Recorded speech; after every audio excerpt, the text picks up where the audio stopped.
வணக்கம் மக்களே. இந்த விருதுநகர் மாவட்டத்துக்கும் மழைக்கும் என்ன தொடர்புனே தெரியலைங்க.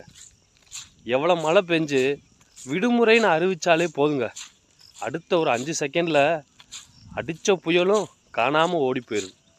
ஏன் நேற்று நாள் நைட்டில் இருந்து இன்றைக்கி அதிகாலை 7 மணி வரைக்கும் மழைனா மழை, அப்படி ஒரு மழைங்க, அடித்து ஊற்றுச்சு. இன்றைக்கி காலையில் 7 மணிக்கு மாவட்ட ஆட்சித்தலைவர் விடுமுறைன்னு அறிவித்தார். அறிவித்த 5 நிமிஷத்தில் அடித்த மழை காணாமல் போயிடுச்சு. எவ்வாறு ஒரு பொட்டு மழையை காணும், அது என்னன்னு தெரில. விருதுநகர் மாவட்டத்தில் மட்டும் விடுமுறைன்னு அறிவித்தாலே வந்த மழை ஃபுல்லாக ஓடி போயிடுது. எல்லா ஊர்லேயும் விடுமுறை விட்டால் வீட்டுக்குள்ளே இருப்பாங்க. ஆனால் நம்ம விருதுநகர்கார பசங்க விடுமுறைன்னு விட்டாலே சூடாக எங்கே வடை போடுறாங்க, புரோட்டா கடை வாசலில் போய் நின்றுவாங்க.